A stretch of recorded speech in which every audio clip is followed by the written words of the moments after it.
Hello there, it's Derek again and welcome back to the channel. So in today's video, I'm just going to be sharing with you how to use the Google widgets. So this is one nifty thing I think you guys need to do. It's a very good customization that is really going to help you. So first of all, what you need to do is you need to go to your app store and then you're going to search for Google. So you search for Google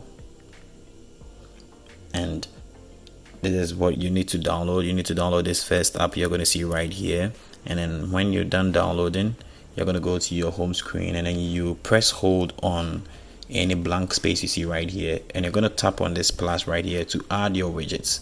So you scroll through to check and see the Google app, which is this, and then you tap on the app and you're going to see the widgets right here. So I'm just going to show you the widgets you need to pick in order to make the customization I'm about to show you work out.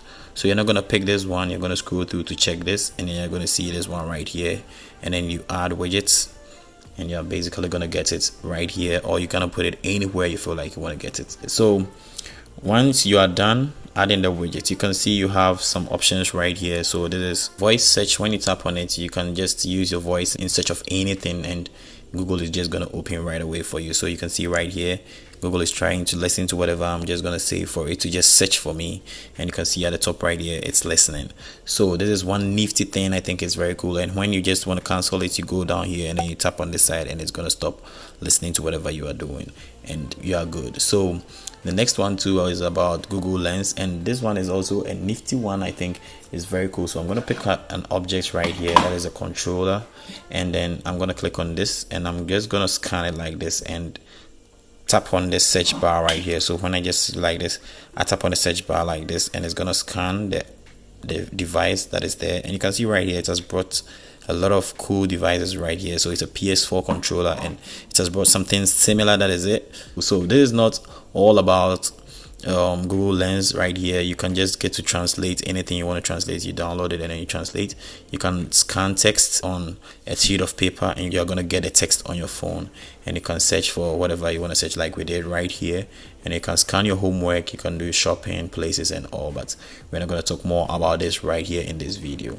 So the next one you need to know is Incognito, which is just going to turn off everything you are doing, and it's not going to give you traces of whatever sites you have visited previously. It's just going to give you a new Google tab, which is not going to show you any browser history or anything. And this actually comes with most Android phones, and I have this on my Google Pixel. Automatically I didn't install it because it's a Google phone, so I just have it right there. And the nifty thing I want to share with you is you can see right here that when you tap on this like this, you can see some updates right there. Let me just go back. You can see some updates right here. So these are the news that are trending and you can get it right here. And when you scroll down, like, you can refresh and new ones are going to come, and you can see updates that are popping up, and you can just scroll through and read some news. If it's soccer, Instagram, whatever that is coming, you can just see right here, and then you just scroll through and then read them at any time you feel like. If you feel maybe these ones are boring, you can just scroll down and then new updates is going to come. So you can see right here Google Pixel 6 is almost out and all in its design, and you can just check through, and basically it's just going to serve you with the stuff you do more on your phone, because it's like some kind of tracking stuff there, but it's very cool. It gives you the updates or things you really do on your phone more often. You're going to see it right here and you can read about them, and basically that is very cool. So if this was helpful, just give it a thumbs up and subscribe to the channel, because I have a lot I'm going to share with you guys in order to make you enjoy your phone and make you feel free using your phone. So if you're new here, give this a thumbs up so that it reaches a lot of people like you've been able to see this. And without further ado, I'm just going to catch you in the next video. Peace.